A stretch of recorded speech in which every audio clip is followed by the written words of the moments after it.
कि अल्प सुख इस संसार में क्या है? थोड़ा सुख है। बिल्कुल सुख नहीं है ऐसा नहीं है, थोड़ा सुख है।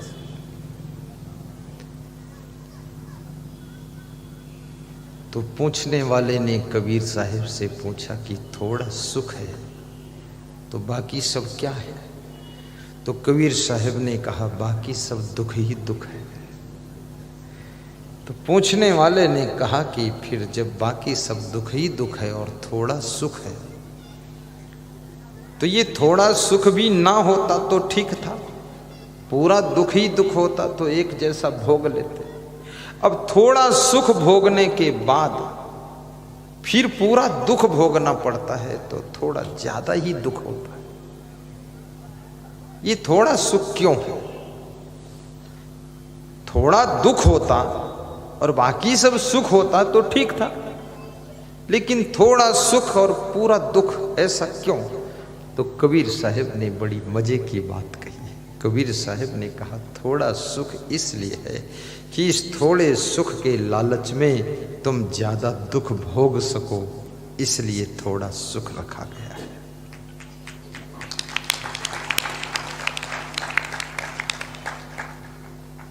अगर ये थोड़ा भी सुख ना होता और पूरा पूरा दुख ही दुख होता तो तुम छोड़कर भाग जाते, फिर तुम ये पूरा दुख भोगते ही नहीं। लेकिन थोड़े सुख के लालच में बड़ा दुख भोगते रहते हो, ये बड़ी विचित्र बात है।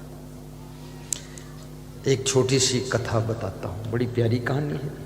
आज के 30 वर्ष पहले सुनाता था पर आज ख्याल में आ गई, गुना में ध्यान आ गया। एक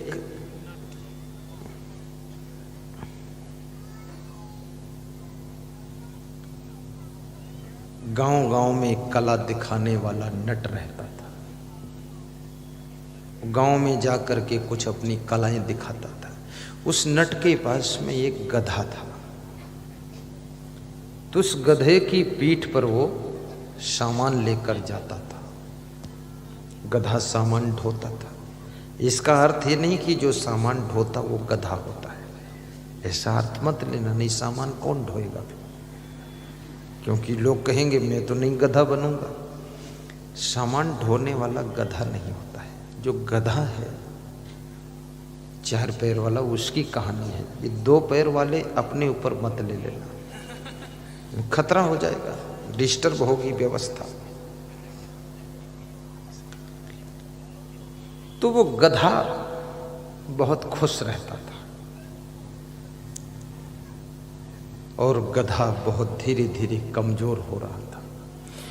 उसी नट के घर के पास में एक धोबी का घर था और धोबी के पास भी एक गधा था।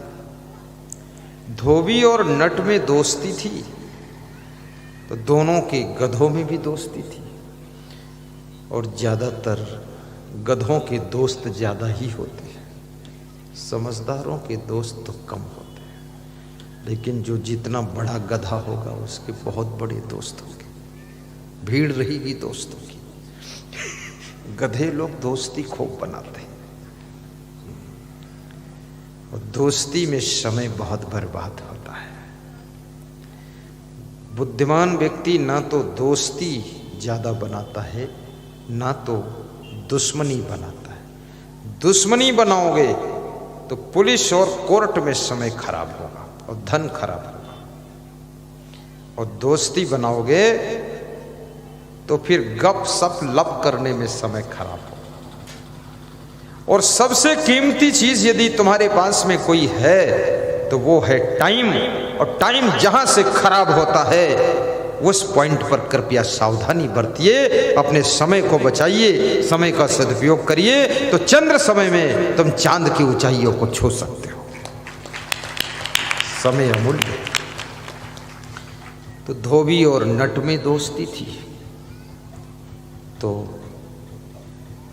धोबी के गधे ने भी नट के गधे से दोस्ती कर लिया।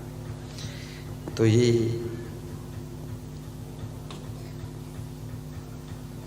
धोबी के गधे ने कहा कि मेरे मित्र, हम दिन पर दिन देखते हैं तो मन में दुख होता है कि आपका शरीर कमजोर होता जा रहा है। हम तुम दोनों एक उम्र के हैं, पर तुम अभी से बूढ़े दिख रहे हो, कमजोर दिख रहे हो। ऐसी क्या बात है?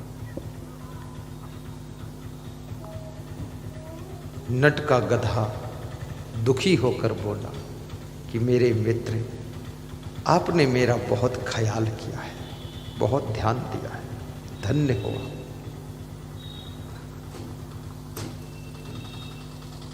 लेकिन मैं कुछ कह नहीं सकता हूं, मेरा मालिक थोड़ा कठोर है।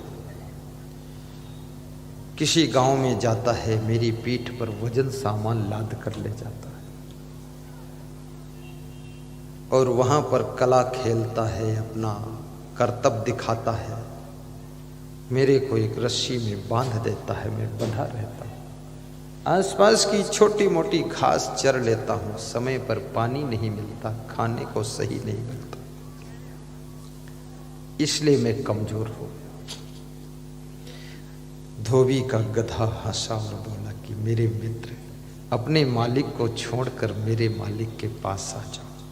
मेरा मालिक बहुत अच्छा है, इतना अच्छा है मेरा मालिक कि मेरे पीठ पर सूखे गंदे कपड़ों की गठरी बांधकर तालाब ले जाता है। वहाँ गठरी उतार लेता है, मुझे छोड़ देता है। मैं तालाब के आसपास की हरी भरी घास खाता हूँ, लौटता पौटता हूँ, तालाब का पानी छक कर पीता हूँ। मेरी जिंदगी बड़ी सुखी है, मेरा मालिक बहुत प्यारा है। इतने कठोर मालिक को छोड़कर मेरे कोमल दिल वाले मालिक के पास आ जाओ, तुम भी तंदुरुस्त हो जाओगे, जवानी में ही बूढ़े दिख रहे हो। तो धोबी के गधे ने कहा, मेरे मित्र मेरे साथ आओ। तो उस नट के गधे ने कहा कि मैं आपके साथ नहीं आ सकता हूं। बोले क्यों नहीं आ सकते? बोले मेरे मित्र, मेरा मालिक कठोर है, खाना पीना भी नहीं देता ठीक से, लेकिन मेरे को एक आशा लगी हुई है मालिक के पास। बोले क्या? बोले मेरा मालिक जो है कला जब दिखाता है तो एक बांस इधर गाड़ता है, दूसरा बांस उधर गाड़ता है, उसमें मोटा रस्सा बांधता है और उस रस्से पर उसकी लड़की चलती है। और लड़की जब चलती है वो ढोल बजाता है नीचे खड़ा होकर, ढम ढम ढम ढम ढम ढम ढम ढम, और ढोल बजती रहती है और बोलता रहता है मेरा मालिक, ये लड़की ये लड़की ये लड़की, रस्से पर संभल कर चलना, संभल कर चलना, संभल कर चलना। अगर गिर गई गिर गई गिर गई तो तेरी शादी इसी गधे के साथ कर दे। तो मैं सोचता हूं ये हरामजादी कभी तो गिरेगी ही, क्योंकि इतना मोटा रस्सा कब तक संभलेगी। तो इसी आशा में मैं अपने मालिक को छोड़ नहीं रहा कि जब वो रस्से से गिरेगी लड़की तो उसके साथ मेरी शादी हो जाएगी। ये शादी की आशा में कितने गधे लगे हुए हैं संसार में, बहुत बड़ी बात है। धोबी के गधे ने ठहाका मारकर हंसकर कहा कि मेरे मित्र, पहली बात तो लड़की को इतनी प्रैक्टिस है रस्से पर चलने की, वो गिरेगी नहीं, और दूसरी बात यदि गिर भी गई तो उसकी शादी तुम्हारे साथ होगी भी नहीं। बोले क्यों नहीं होगी? मेरा मालिक रोज कहता है। बोले वो जनता को हंसाने के लिए कहता है, कहीं गधे के साथ किसी लड़की की शादी नहीं होती है, इसलिए याद रखना, शादी करना है तो थोड़ा गधापन छोड़ दो तो शादी हो जाएगी। कितने लोग गधे बने रहते और शादी ढूंढते रहते। थोड़ा बुद्धिमान बनो, तेज दिमाग रखो, विकास करो, उन्नति करो। एक शादी नहीं 6 शादी हो जाएंगी, पीछे से लाइन घूमेगी, इंद्रदेव की परी आ जाएंगी, इंद्र परी। और ये गधे बने रहोगे तो कोई मिलने वाला नहीं। इसलिए उघड़दानी मत बनो, ओबड़ खाबड़ बने घूम रहे हो, ठीक ठाक विकास करो।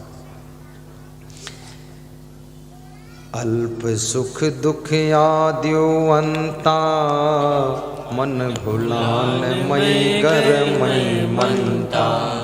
कबीर कहते हैं संसार में थोड़ा सुख है, बाकी सब दुख ही दुख है। मनुष्य का मन मत वाले हाथी की तरह भूला हुआ है। कबीर साहब कहते हैं अल्प सुख दुख आदिवंता। थोड़ा सुख है संसार में, बाकी सब दुख ही दुख है। थोड़ा सुख, अल्प सुख।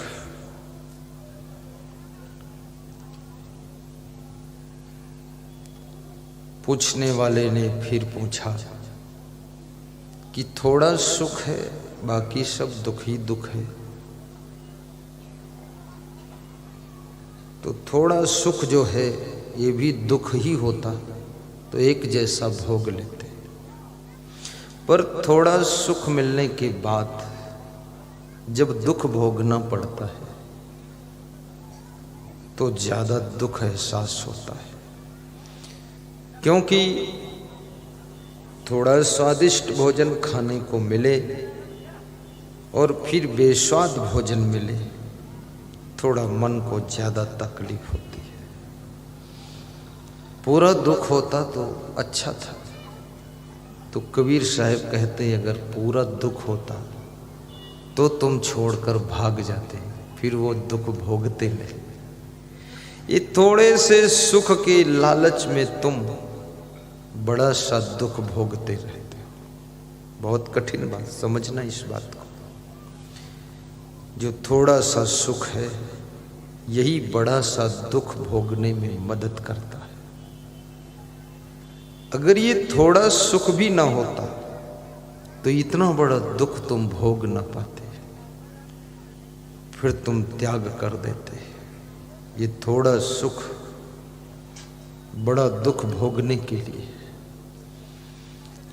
अल्प सुख दुख आदिवंता। कबीर साहब कहते हैं प्रारंभ से लेकर के अंत तक दुख ही दुख फिर मिलता है। शरीर से दुख मिलता है, शरीर में बीमारियां, शरीर में दर्द, शरीर में नए नए रोग, पुराने रोग, गुप्त रोग, प्रकट रोग, चर्म रोग, पेट के रोग, किडनी के रोग। शरीर में जितने अंग हैं सब में रोग लग जाता है। दांत में दर्द, आँख में दर्द, कान में दर्द, नाक में दर्द, कमर में दर्द, घुटना में दर्द, जॉइंट में दर्द, सिर में दर्द, खोपड़ी में बहुत दर्द। कितनी दर्द है। ये शरीर का दुख है। शरीर स्वस्थ रहे ये बहुत बड़ी चुनौती है। और शरीर